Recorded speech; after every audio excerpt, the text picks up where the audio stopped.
हिमाचल प्रदेश में 1 जून को होने वाले लोकसभा चुनावों को लेकर मंडी संसदीय सीट से प्रत्याशी कंगना रणौत द्वारा बद्दी शहर का दौरा किया गया और बद्दी के तहत निमंत्रण पैलेस में मंडी मिलन समारोह का आयोजन किया गया था, जिसके तहत औद्योगिक क्षेत्र बद्दी बरोटीवाला नालागढ़ में काम करने वाले कर्मचारियों के साथ एक बैठक की गई, जिसमें प्रदेश के पूर्व मुख्यमंत्री एवं नेता प्रतिपक्ष जयराम ठाकुर ने मुख्य अतिथि शिरकत की और मंडी संसदीय सीट से प्रत्याशी कंगना रणौत विशेष तौर पर शामिल रही और उन्होंने इस सम्मेलन समारोह के माध्यम से क्षेत्र के रहने वाले लोगों से वोट की अपील की है। इस मौके पर मीडिया से बातचीत करते हुए प्रदेश के पूर्व मुख्यमंत्री एवं नेता प्रतिपक्ष जयराम ठाकुर ने मुख्यमंत्री सुखविंदर सिंह पर जमकर हमला बोला और कहा कि सुखविंदर सिंह से ना तो सरकार संभल रही है और अपने ही भी जिले के विधायक उनके खिलाफ हो रहे हैं।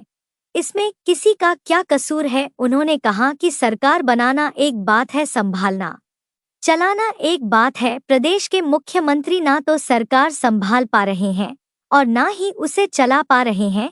जयराम ठाकुर ने कहा, जिन्होंने राज्यसभा सीट को जिताने में हमारी मदद की, उनकी मदद करना हमारा नैतिक दायित्व बनता है, जिसके तहत हम विधानसभा से निलंबित किए गए विधायकों का साथ देंगे। मंडी मिलन समारोह को संबोधित करते हुए मंडी संसदीय सीट से प्रत्याशी कंगना रणौत ने कहा कि पूरे देश से उन्हें बहुत प्यार मिल रहा है, लेकिन अपने ही हिमाचल प्रदेश में उन्हें अपमानित किया जा रहा है, तो उनकी क्या इमेज रह जाती है और उन्हें यहां से भागने की बात कुछ कांग्रेसी नेताओं द्वारा कही जा रही है।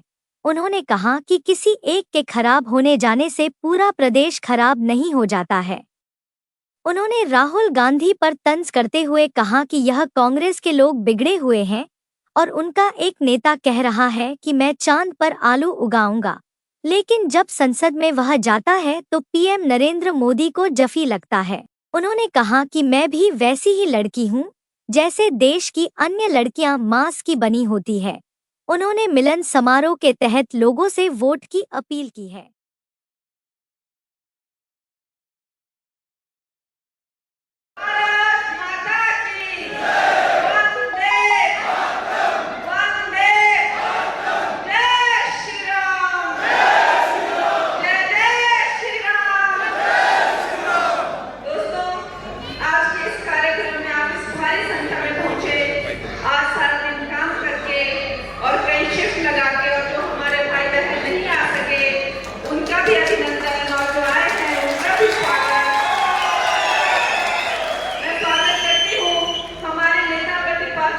श्री जयराम ठाकुर जी का, श्री राकेश जम्वाल जी, श्री विनोद कुमार जी, श्री इंद्र सिंह गांधी, श्री दिलीप सिंह जी, श्री एएल ठाकुर जी, श्री परमजीत सिंह जी, श्री दर्शन सिंह, श्री अशोक शर्मा जी, श्री योगेश शर्मा जी, श्री योगेश जी, श्री चमन जी, श्री शेख सिंह राणा जी और मेरे सब भाई बहनों, बुजुर्गों, बच्चों, दोस्तों,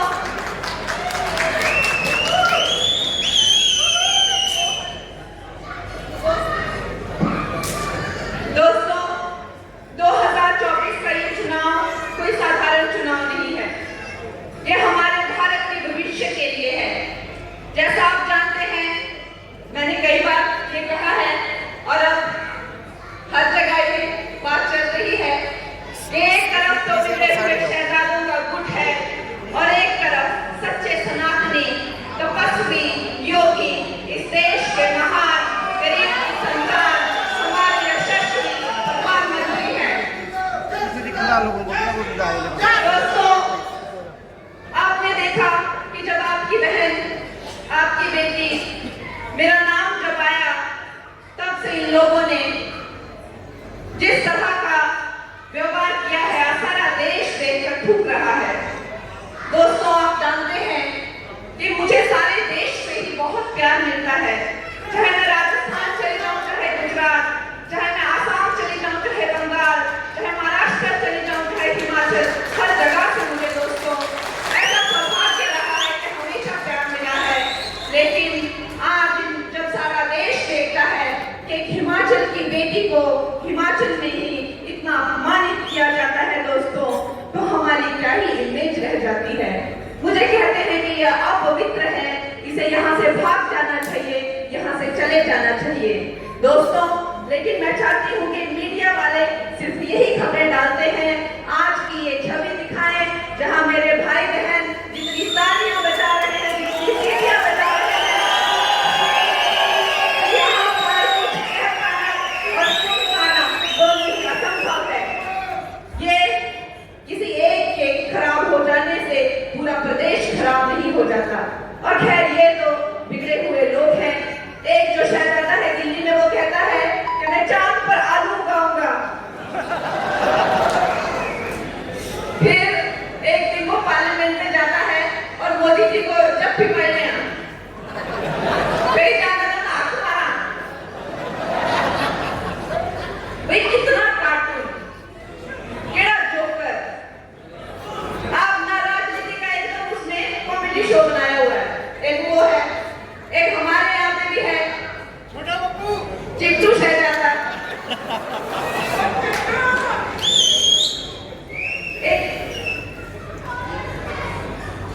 एक हमारे यहाँ पे भी है चिट्टू शहजादा है, वो आ जाता है रोने के लिए, आप मैं भी इस्तीफा दे दिया।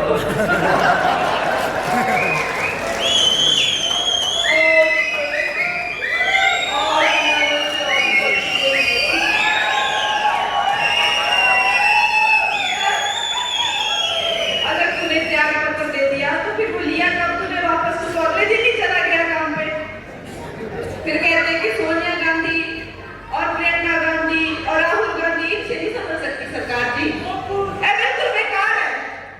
और फिर ऐसे दिन जाकर उनकी गोद में बैठ जाता है। उनकी माता कहती है कि ये कंगना जो है, इसको देखने के लिए जो भीड़ उमड़ रही है वो वोट देने वाली भीड़ नहीं है। तो ये देखते हैं एक क्या चीज आई है मुंबई से। तो मैं इनको बताना चाहती हूँ कि मेरे जो भाई हैं, मेरी जो बहनें हैं, क्या वो मुंबई से कोई चीज देखने आए हैं या अपनी बहन को देखने आए हैं? अरे मैं भी ऐसी ही लड़की हूँ जैसे की लड़की हाथ मांस की बनी होती है, मैं भी वैसी ही हिमाचली हूँ।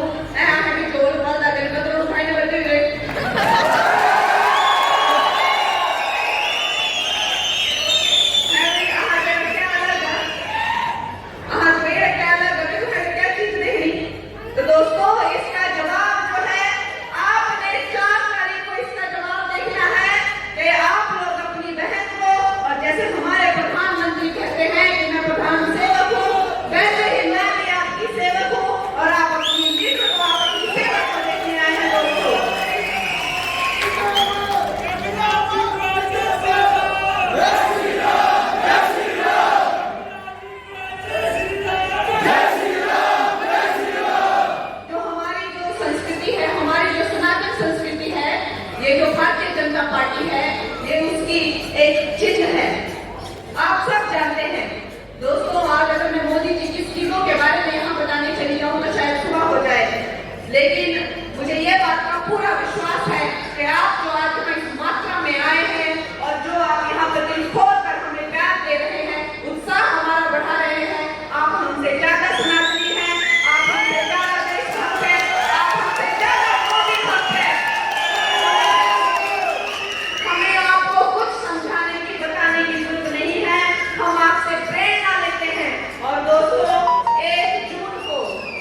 पार्टी की प्रत्याशी मंडी लोकसभा क्षेत्र से कंगना जी आज यहाँ बद्दी नालागढ़ में जो हमारे इंडस्ट्रियल सेक्टर में बच्चे काम करते हैं, नौकरी करते हैं, घर से दूर रहते हैं, उनके बीच में आकर के उन्हें अपील की कि ये आपकी भावनाएं हमारे साथ हैं, लेकिन उसके बावजूद भी आप वोट देने के लिए ज़रूर पहुँचे घर।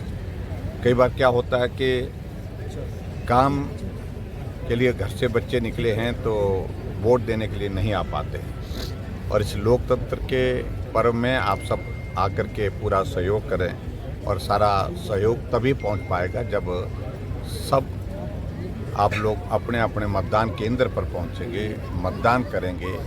प्रधानमंत्री नरेंद्र मोदी जी को आपकी ताकत तभी मिल पाएगी। भावनाओं में तो मिल रही है, लेकिन उसको प्रत्यक्ष रूप से अगर ताकत पहुंचानी है प्रधानमंत्री जी को, तो उसके लिए बहुत आवश्यक है आप मतदान सर करें। क्या स्थिति रहेगी लोकसभा की यहाँ हिमाचल में? लोकसभा में देखिए, हम चारों सीटों पर हिमाचल प्रदेश में जीतेंगे, निश्चित रूप से जीतेंगे। जैसा कि सुक्खू जी बोल रहे हैं कि बीजेपी का काम है कि कांग्रेस के एमएलए को छोड़ के सरकार बनाना चाह रही है ये। देखिए, मैं एक बात कहना चाह रहा हूँ कि सुक्खू जी को ये सारी चीज़ें पता नहीं क्यों ऐसी लग रही है। जब अपने से ही सरकार नहीं संभल पा रही है, विधायक उनके जिले के ही विधायक उनके खिलाफ हो गए, इसमें किसका सर लास्ट किसका सवाल दोष आपसे है? एक तो चीज़ है इसलिए मेरा, मैं इतना ही कह रहा हूँ कि वो अपने पार्टी में सारी चीज़ों को नहीं संभाल पाए। सरकार बनना एक बात होती है, संभालना और उसको चलाना अलग बात होती है, और वो ना संभाल पाए ना चला पाए। सर लास्ट सवाल सर, बीजेपी को ऐसी कौन सी मजबूरी पड़ेगी जो कांग्रेस के एमएलए को सहारा लेना पड़ा हिमाचल में? सर कहीं कांग्रेस के नेताओं का सहारे लेने की बात नहीं है। जिन लोगों ने हमको समर्थन और सहयोग देते हुए पार्टी की राज्यसभा की सीट जिताने में योगदान दिया है, उनके बारे में हमारा भी दायित्व बनता है। जिनकी सदस्यता विधानसभा की समाप्त हो गई, 5 साल के लिए चुने जाते हैं, 15 महीने में ही उनकी सदस्यता समाप्त हो गई, और ऐसे में एक एथिक्स के मुताबिक हमारा ये नैतिक दायित्व बनता है कि हमको मदद करनी चाहिए। थैंक